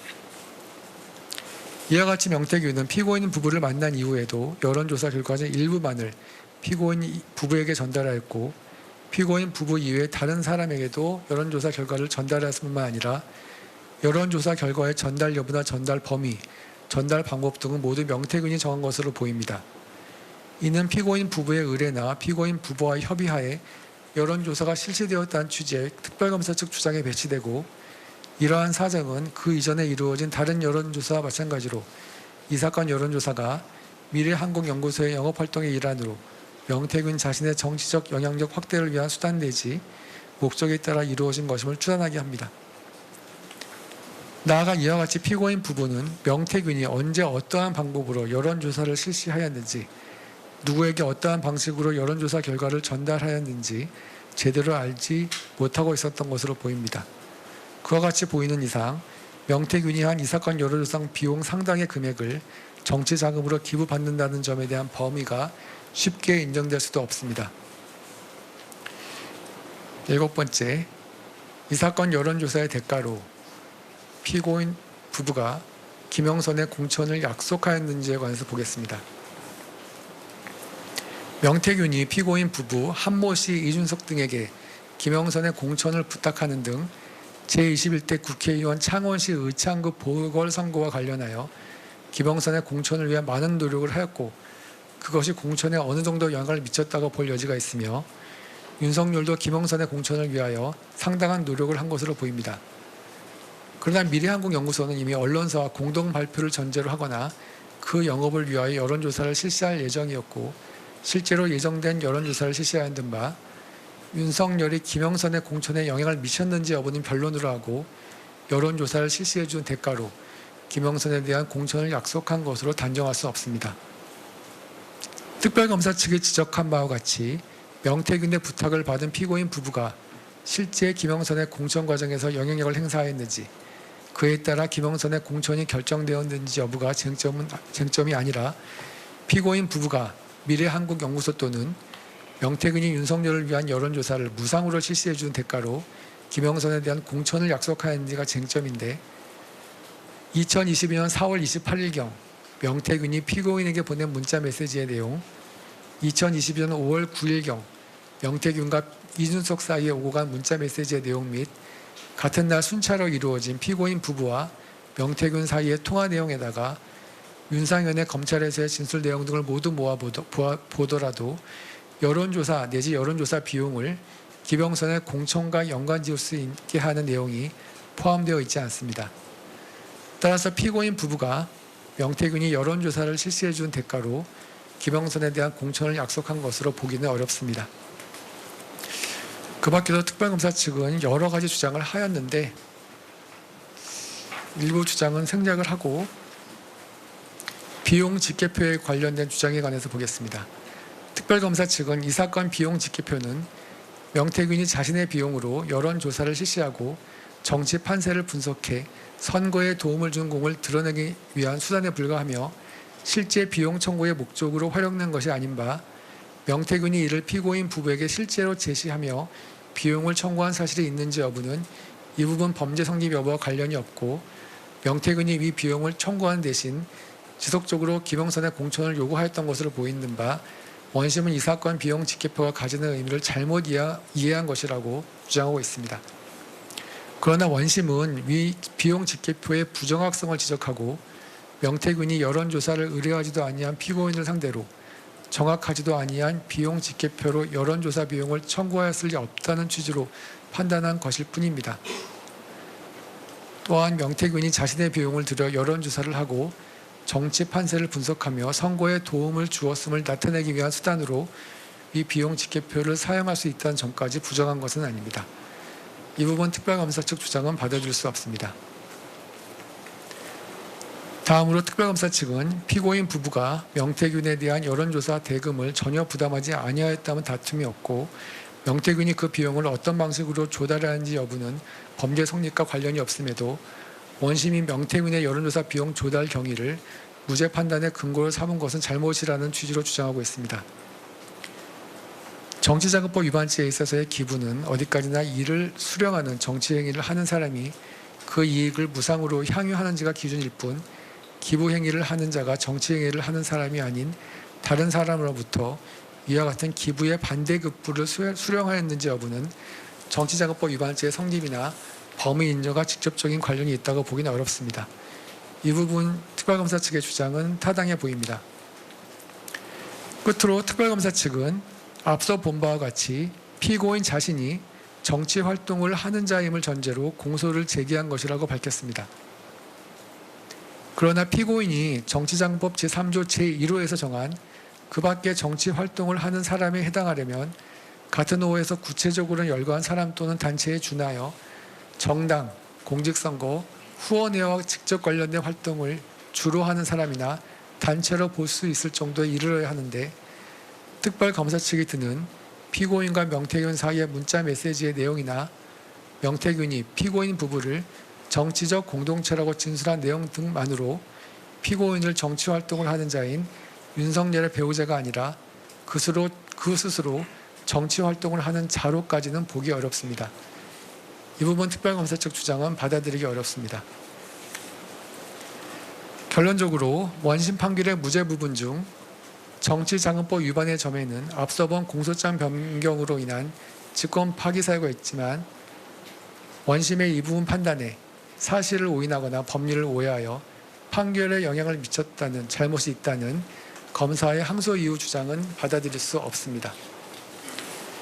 결국 이 부분 정치자금법 위반의 공소사실은 무죄로 판단됩니다.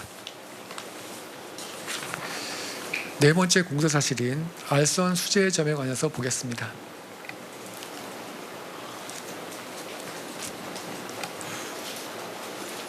세 번째 공소사실입니다. 세 번째 공소사실인 알선 수재의 점에 관해 보겠습니다.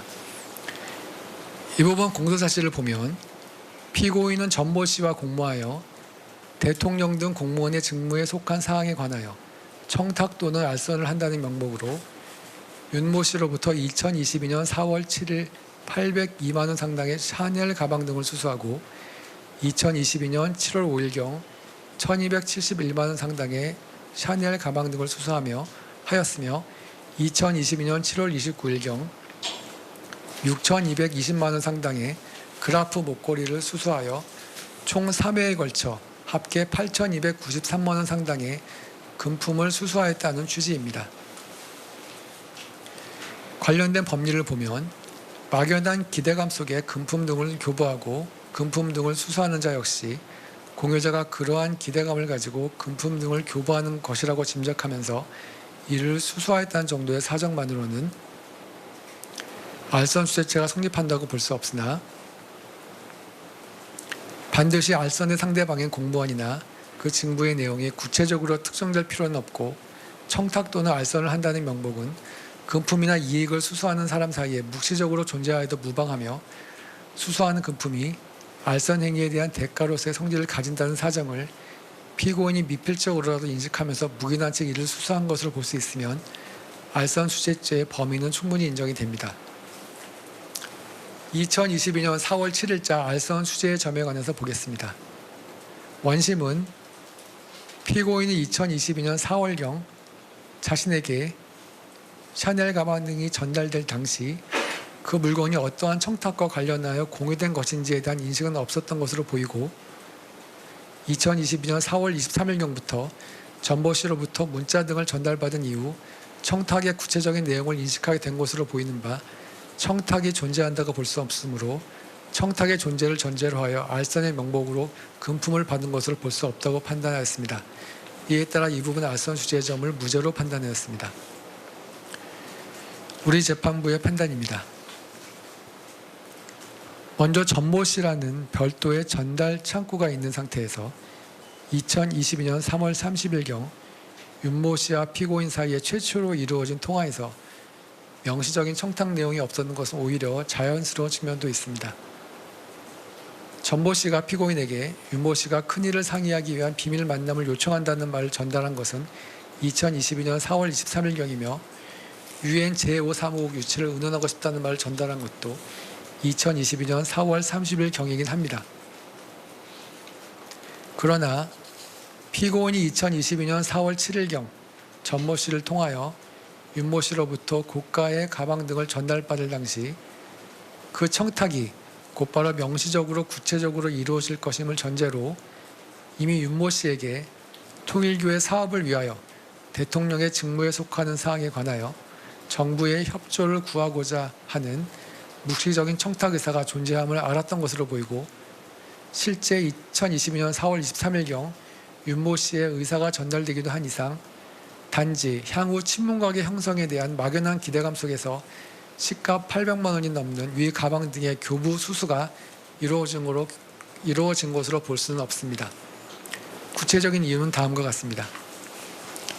첫째, 2022년 4월 7일 이전에 유엔 제5사무국 한국 유치등과 관련한 통일교 측의 구체적인 현안이 있었고 이미 윤석열 당선자에게 그와 같은 사실이 전달된 상태이기도 하였는 바 윤모 씨에게는 이미 그 무렵부터 통일교의 사업을 위하여 대통령의 직무에 속하는 사항에 관하여 정부의 협조를 구하고자 하는 의사가 있었습니다.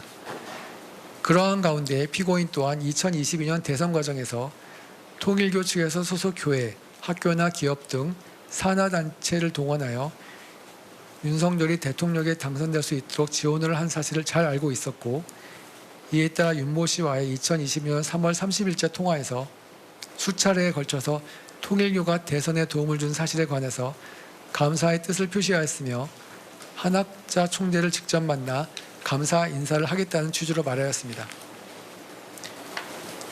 세 번째, 피고인은 위 통화에서 자신이 윤모 씨에게 건 전화번호가 자신이 비밀리에 사용하는 번호라고 말한 다음 의견 줄 것 있으면 위 번호로 꼭 연락달라고 하였습니다. 이는 윤모 씨나 통일교 측의 청탁을 염두에 둔 것으로 볼 수 있고, 실제 윤모 씨는 당시 피고인에게 연락 올리는 영광을 달라고 하였으며, 이에 대해 피고인은 전화 못 받으면 당일 꼭 연락하겠다고까지 말했습니다. 이는 단순한 인사치레로 보긴 어렵고, 피고인의 경우 통일교 차원에서 새로운 정부에 대한 협조를 바라는 입장이었던 반면, 윤모 씨의 경우 통일교의 사업을 위하여 그 남편인 윤석열에 대한 피고인의 적극적인 영향력 행사를 바라는 입장이었으며, 상대방의 의사를 서로 잘 알고 있었던 것으로 보입니다. 네 번째, 전모 씨 또한 2022년 3월 30일경 통일교 측의 이모 씨에게 은혜를 갚지 않으면 안 된다고 피고인에게 말하였고, 피고인이 납득했다는 취지로 말하였습니다. 처음으로 샤넬 가방 등이 교부된 2022년 4월 7일경은 대통령 취임식 한 달 전으로 앞서 본 바와 같이 대통령 당선 과정에서 기여한 통일교가 대선 지원에 대한 보상을 요구할 것이 예견된 상황이었으며, 윤모 씨는 샤넬 가방 등이 건네진 날 5시 2분경 전모 씨에게 논의했던 몇 가지 내용을 정리되는 대로 다시 연락하겠다는 취지의 문자 메시지를 보내기도 하였습니다. 또한 당시 다섯 번째입니다. 윤모 씨는 전모 씨에게 고문료 명목으로 1,500만 원을 주었는데 단순히 당선 축하 명목의 가방 등을 전달해 달라면서 1,500만 원을 주지는 않았을 것으로 보입니다. 전모 씨는 얼마 지나지 않은 시점인 2022년 4월 19일경 통일교 측 인사들의 대통령 취임식 초청을 요구하고 2022년 4월 23일경, 2022년 4월 30일경 피고인에게 계속하여 통일교의 청탁 내용을 전달하기도 하였습니다. 다음으로 윤모 씨가 위와 같이 전모 씨를 통해 피고인에게 교부한 샤넬 가방 등의 가액이 구입 당시를 기준으로 802만 원 상당으로 사회 통념상 의례적인 선물로 보기에는 고가의 물품입니다.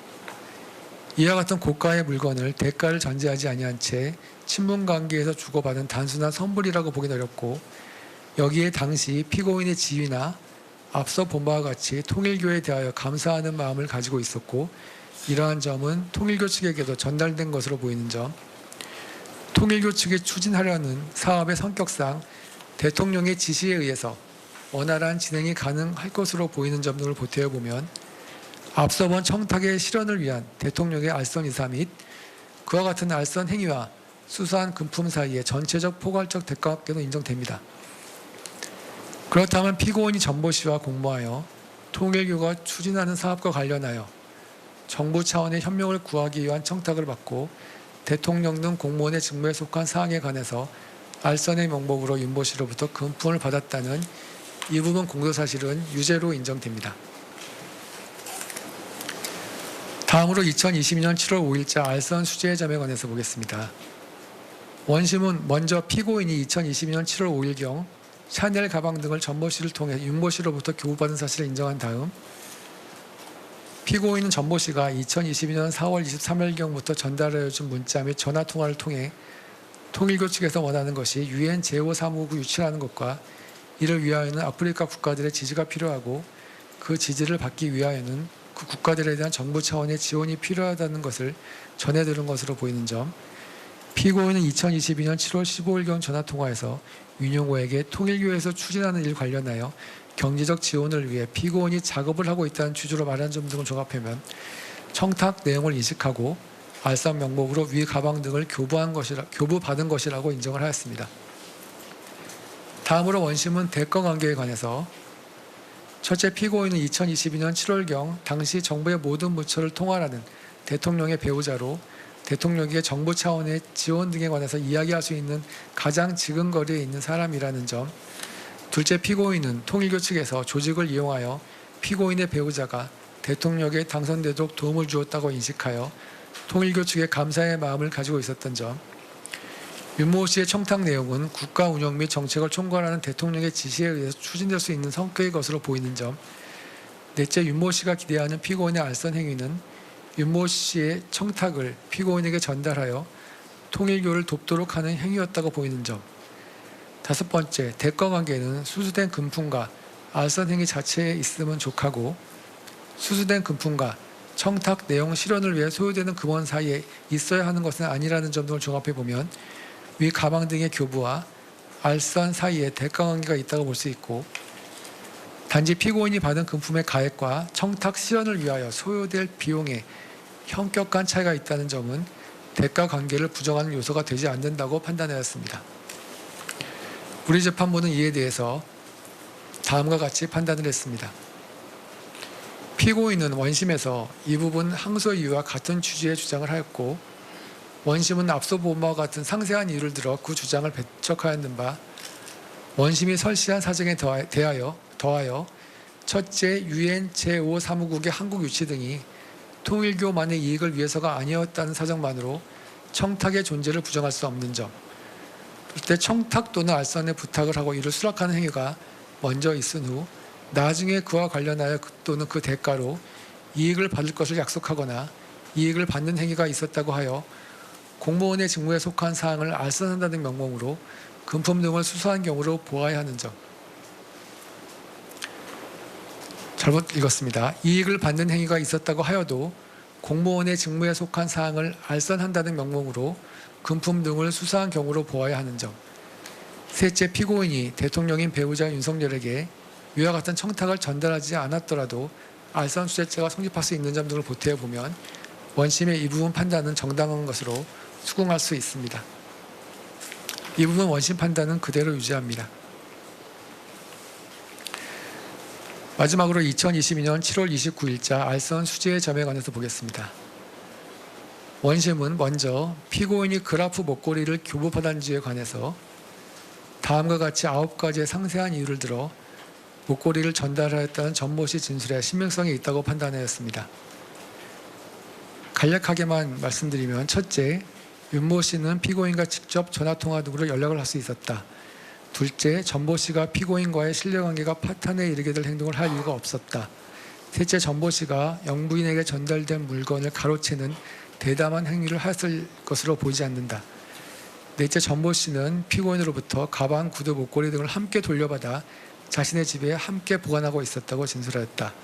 다섯 번째, 2022년 8월 5일 전모 씨가 윤모 씨에게 보낸 당분간은 조심해야 될 듯요라는 문자는 피고인이 2020년 6월경 해외 순방에서 착용하였던 목걸이가 구설수에 올랐기 때문에 선물 수수 등에 관해서 조심해야 될 필요가 있다는 취지이다.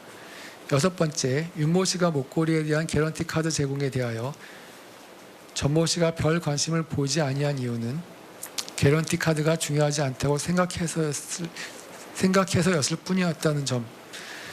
다음으로 전모 씨는 수사 기간에서 목걸이를 피고인에게 전달하지 못했다는 취지로 진술하였으나 이는 피고인의 사주에 따른 허위 진술로 보인다. 여덟 번째, 윤모 씨의 2023년 11월 29일경 11시 22분경의 문자는 전모 씨를 흘려보려는 의도로 보낸 것으로 보인다. 아홉 번째, 목걸이가 담겨있는 쇼핑백의 크기나 쇼핑백 속의 내용물에 대한 진술에 다소 다른 점이 있더라도 이는 시간의 경과에 따른 기억의 일실에 의한 것으로 보인다는 점입니다. 다음으로 원심은 피고인이 전모 씨를 통하여 윤모 씨로부터 알선의 대상이 되는 청탁을 인식하였는지 여부 및 알선의 명목으로 위 목걸이를 교부받았는지 등에 관해서 전모 씨는 윤모 씨로부터 2022년 7월 29일 5시 29분경 받은 문자를 텔레그램을 통하여 피고인에게 그대로 전달한 사실이 인정되는 바, 피고인은 그 무렵 알선의 대상이 되는 청탁 내용을 구체적으로 인식하였던 것으로 보이고, 그러한 청탁을 인식한 상태에서 그 다음날 위 목걸이를 전달받은 것은 알선의 명목으로 받은 것으로 판단되며 수수된 금품과 알선 행위 사이에 대가관계도 인정되고 윤모 씨의 교육부 장관 예방 청탁은 피고인의 알선 없이 국회의원 권모 씨의 도움으로 실현된 것으로 보이나 알선 수재는 실제 알선 행위를 하였는지 여부와 관계없이 성립한다는 이유로 이 부분 공소사실을 유죄로 판단하였습니다. 이 부분에 대한 우리 법원의 판단입니다.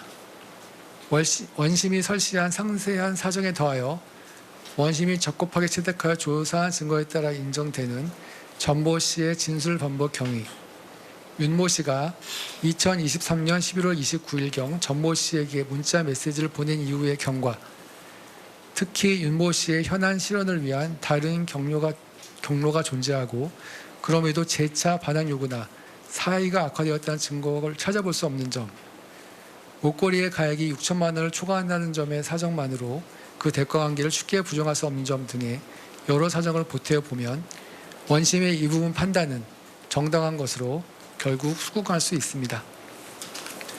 다음으로 죄수 부분에 관해서 보면 앞서 본 바와 같이 2022년 4월 7일자 알선 수재의 점을 포함하여 이 부분 공소사실은 모두 유죄로 인정됩니다. 통일교는 22대 대선 과정에서 피고인 부부에게 물적 인적 도움을 주며 우호적인 관계를 쌓고자 하였고 윤모 씨는 처음부터 통일교가 추진하는 여러 사업과 관련하여 전모 씨를 통하여 대통령의 직무에 속한 사항의 알선을 부탁할 목적으로 피고인에게 전달될 금품을 교부하였는 바 이는 우호적인 관계를 지속적으로 유지하며 통일교의 사업과 관련한 지속적인 청탁을 하고자 하는 단일하고 계속된 범위 하에 이루어졌다고 볼 수 있습니다. 피고인 또한 통일교의 여러 현안을 인식한 채 순차로 전달받는 물건이 지속적인 청탁 알선의 대가임을 인식하고 교부받은 것으로 보아야 하고 대선 이후로도 통일교가 도움을 줄 것을 요청하면서 수차례 비밀리에 만남을 제안하기도 하였습니다.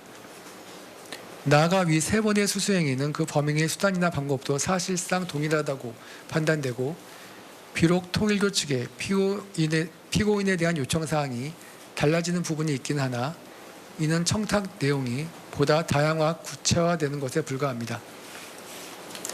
결국 2022년 4월 7일자 첫 번째 가방 등의 수수, 2022년 7월 5일자 두 번째 가방 등의 수수, 세 번째 2022년 7월 29일자 그라프 목걸이의 수수행위들은 단일하고 계속된 범위하에 이루어진 일련의 행위로서 알선 수재죄 포괄일죄에 해당한다고 판단됩니다. 결론적으로 2022년 4월 7일자 알선 수재의 점에 관한 특별검사 측의 항소는 이유 있고 나머지 알선 수재의 점에 관한 피고인 측 항소는 받아들일 수 없으며 위 각 알선 수재 범행은 포괄일죄로서 처벌되어야 합니다. 앞서 본 항소 이유에 관한 이 법원의 판단 내용을 정리하면 다음과 같습니다. 원심 판결의 무죄 부분 중 자본시장법 위반의 점에 관해선 직권 파기 사유가 있고 위 자본시장법 위반의 점 및 2022년 4월 7일자 알선 수재의 점에 관한 특별검사의 사실오인 내지 법리오해 주장은 이유 있으며 2022년 4월 7일자 알선 수재죄는 원심에서 유죄로 인정된 2022년 7월 5일자, 2022년 7월 29일자 알선 수재죄와 포괄일죄의 관계에 있는데 이러한 알선 수재죄는 유죄로 인정되는 자본시장법 위반죄, 이유무죄 부분을 제외합니다. 와 형법 제37조 전단의 경합범 관계에 있어 결국 피고인에 대한 위각 공소사실 전부에 대하여 다시 하나의 형을 정하여야 합니다. 따라서 피고인과 특별검사의 유죄 부분에 대한 각 양형부당 주장에 관한 판단을 생략한 채 원심 판결의 유죄 부분 및 자본시장법 위반의 점에 대한 무죄 부분, 이유 면소 부분을 포함합니다. 와 2022년 4월 7일자 알선 수재의 점에 관한 무죄 부분을 모두 파기하고 변론을 거쳐 다시 판결하기로 합니다. 또한 앞서 본 바와 같이 원심 판결의 무죄 부분 중 정치자금법 위반의 점에 대해서는 직권 파기 사유가 있으므로 이 부분을 파기하고 변론을 거쳐 다시 다음과 같이 판결합니다. 파기 부분에 관해서 보겠습니다. 유죄로 인정되는 범죄 사실은 자본시장법 위반의 점 중 앞서 일부 이유 무죄 부분으로 본 제외한 나머지 부분, 요약하면 피고인은 권모 씨 등과 공모하여 2010년 10월 22일경부터 2012년 12월 5일경까지 사이에 별지 범죄연락표 1순번, 일부 순번 기재와 같이 도이치모터스 주식의 매매에 관해서 통정매매 89회, 가장매매 5회, 합계 총 49만 8,670주에 대한 통정 가장매매를 하고 별지 범죄연락표 2 일부 순번 기재와 같이 3,085회 이상 매매 주문 등 시세 조정성 주문을 제출하여 도이치모터스 주식의 매매 거래가 성황을 이루고 있는 듯이 잘못 알게 하거나 그 시세를 변동시키는 행위 및 시세를 고정시키거나 안정시킬 목적으로 그 증권에 관한 일련의 매매 행위를 하였다는 부분입니다. 다음 알선 수재 부분은 포괄하여 공소사실 모두 유죄로 인정을 하였습니다. 다음으로 양형의 이유에 관해서 보겠습니다. 피고인에 대한 불리한 양형 사유입니다. 자본시장법 위반 부분은 시세조정으로 인한 자본시장법 위반죄는 주식시장에서의 수요와 공급에 따른 공정한 가격 형성을 방해하여 건전한 주식시장의 육성 및 발전을 저해할 뿐만 아니라 주식시장의 공정성, 투명성을 심각하게 훼손하고 자본시장을 교란하며 선의의 피해자, 특히 일반 투자자들로 하여금 예측하지 못한 손해를 입게 하는 것으로서 경제 질서를 해치는 중대한 범죄 행위에 해당합니다. 또한 이 사건 시세조정 범행은 다수인의 공모와 조직적 실행행위 분담에 따라 여러 계좌를 동원하여 상당한 기간에 걸쳐 이루어졌습니다. 피고인은 이 사건 시세조정 범행에 필요한 거액의 자금 및 증권계좌를 제공하고 통정매매에 의한 시세조정 행위에 가담하였음에도 죄책을 인정하지 않고 변명으로 일관하고 있습니다. 비록 관련 법령에 따른 부당이능액이 특정되지는 않지만 피고인을 포함한 공범들은 이 사건 시세조정 범행으로 적지 않은 이익을 얻은 것으로 보입니다. 다음으로 알선 수재 부분에 관해서 보겠습니다. 대통령은 헌법상 국가의 원수이고 외국에 대하여 국가를 대표할 뿐만 아니라 행정부의 수반으로 중앙행정기관의 장을 지휘감독하여 정부의 중요 정책을 수립하고 추진하는 등 행정 업무를 총괄하는 직무를 수행하는 사람입니다. 대통령의 배우자는 이와 같이 광범위한 권한이 부여되어 있는 대통령에 가장 가까운 자리에서 조언을 할 수 있는 위치에 있어서 그 영향력이 클 뿐만 아니라 그 스스로도 대통령과 함께 나라를 대표하는 상징적인 존재로서의 의미를 갖습니다. 그렇기 때문에 대한민국 정부 수립 이후에 오랜 기간 대통령의 배우자에게 영부인이라는 호칭을 부여하고 있기도 합니다. 일반 국민들은 대통령의 배우자에게 대통령 못지않은 청렴성과 도덕성을 요구하고 있고 이는 헌법이 부여하고 있는 대통령의 막중한 지위에 비추어 보더라도 결코 지나친 요구라고 보기 어렵습니다. 그럼에도 피고인은 윤석열 전 대통령의 배우자로서 오히려 그 지위를 이용하여 판시 범죄사실 기재와 같이 알선 수재 행위를 하였고 그로 인한 국정의 투명성과 국가정책의 공정한 집행에 대한 국민의 신뢰가 훼손되었을 뿐만 아니라 대통령의 배우자에 대한 국민의 기대를 저버렸습니다. 그로 인한 국론의 분열과 국민의 갈등도 심각한 수준에 이르렀습니다. 피고인이 수수한 금품의 가액이 상당하고 비록 금품을 반환하였으나 일부는 수수한 금품을 교환하는 것으로 그 반환 시점과 반환 경위 등에 비춰볼 때 유리한 정상으로 삼을 수는 없습니다. 다음으로 피고인에게 유리한 양형사유, 유리한 정상에 관해서 보겠습니다. 첫째, 별다른 범죄 전력이 없습니다. 자본시장법 위반 부분 관련해서 이 사건 시세조정 범행의 경우 경제적 측면에서 다소 성공적이지 못하였던 시세조정으로 볼 수 있고 시장 질서에 심각한 교란이 발생하였다까지는 보기 어려운 측면도 있습니다. 피고인은 범행을 주도하거나 계획하거나 지휘한 것으로 볼 수 없고 미필적 인식하에 범행을 범한 것으로 보이며 범행에 직접적으로 가담한 기간도 비교적 짧습니다. 또한 해당 기간 주가 변동을 모두 시세조정 세력이나 피고인의 책임으로 돌리기는 어려워 보입니다. 블록들 과정에서 피고인의 증권계좌가 이용당한 측면이 있고 특히 공범들이 관련 판결에서 선고받은 형량 또한 고려하지 않을 수 없습니다. 특히 범행을 주도한 것으로 보이는 이모, 김모, 권모 씨 등에게 징역형의 집행유예가 선고된 바 있습니다. 다음으로 알선 수재 부분 관련 금품의 수수를 피고인이 먼저 적극적으로 요구한 사실이 없고 피고인이 윤모 씨의 청탁을 배우자인 대통령에게 전달하여 그 청탁을 실현시키려고 하였던 정황은 발견되지 않습니다. 자신의 사려 깊지 못한 행동에 대하여 일부 자책하며 반성하고 있습니다. 앞서 본 피고인에게 불리한 정상과 유리한 정상, 그 밖에 피고인의 나이, 건강상태, 가족관계, 성행, 환경, 범행의 동기, 수단과 결과, 범행 후의 정황 등 이 사건 기록 및 변론에 나타난 모든 양형 요소를 종합적으로 고려하여 주문과 같이 형을 정합니다.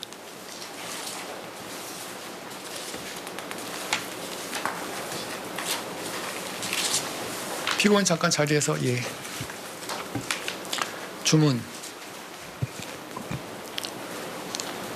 원심 판결 중 유죄 부분과 자본시장과 금융투자업에 관한 법률 위반의 점에 대한 무죄 부분, 이후면서 부분 포함 및 2022년 4월 7일자 특정범죄 가중처벌 등에 관한 법률 위반, 알선 수재의 점에 대한 무죄 부분을 모두 파기한다. 피고인을 징역 4년 및 벌금 5천만 원에 처한다.